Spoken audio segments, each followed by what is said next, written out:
Assalamualaikum warahmatullahi wabarakatuh. Perkenalkan, nama saya Adina Natasha Aliza. Saya dari jurusan manajemen. Saya di sini akan menjelaskan tentang prinsip penilaian kredit dengan analisa 5C dan 7P. Nah, di dalam 5C yang pertama ini ada karakter atau karakter. Prinsip ini tuh dilihat dari segi kepribadian nasabah. Hal ini juga bisa dilihat dari hasil wawancara antara customer service dengan nasabah yang mengajukan kredit mengenai latar belakang kehidupannya, kebiasaan hidupnya, serta pola hidup calon nasabah tersebut. Jadi pada intinya prinsip ini tuh menilai apakah calon nasabah bisa dipercaya melakukan kerjasama yang baik dengan bank. Tuh. Yang kedua, capacity. Nah, prinsip ini tuh menilai dari segi kemampuan nasabah menjalankan keuangannya pada usaha yang dimilikinya. Yang ketiga, kapital.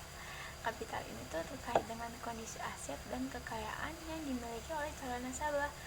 Prinsip ini tuh dilihat dari laporan tahunan yang dikelola oleh nasabah.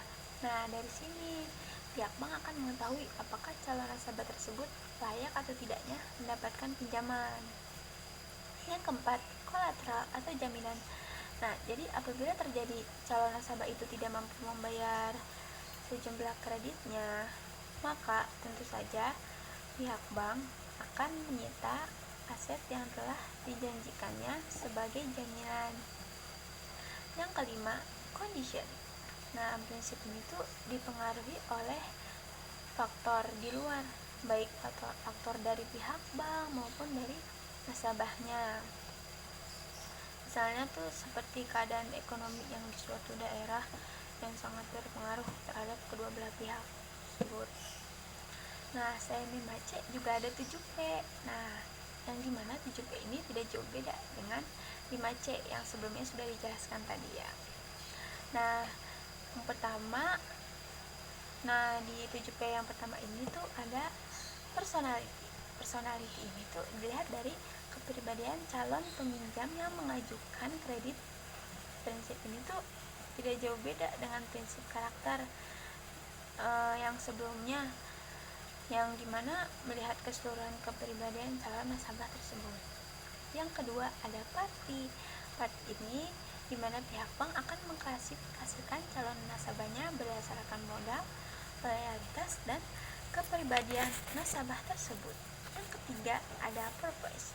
Jadi purpose ini tuh pihak bank itu harus mengetahui apa tujuan calon nasabah tersebut tuh mengajukan kredit, apakah untuk investasi atau untuk pendidikan atau untuk yang lainnya. Yang keempat ada prospek.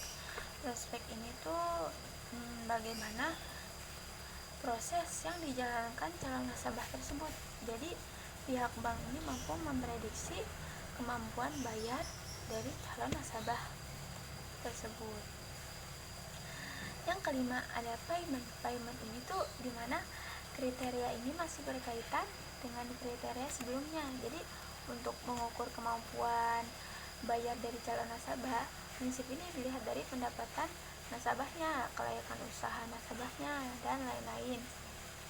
Yang keenam ada profitability atau profitabilitas.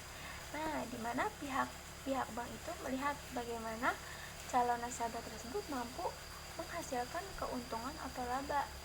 Jadi semakin tinggi tingkat profitabilitas, maka semakin tinggi pula kemungkinan pengajuan kredit tersebut dapat disetujui oleh bank. Yang ketujuh, protection. Protection ini dimana prinsip ini sama dengan sebelumnya, yaitu sebagai jaminan. Nah, bentuk jaminan ini selain berupa aset, bisa juga asuransi yang dimiliki oleh nasabah tersebut. Nah, sekian penjelasan dari saya. Wassalamualaikum warahmatullahi wabarakatuh.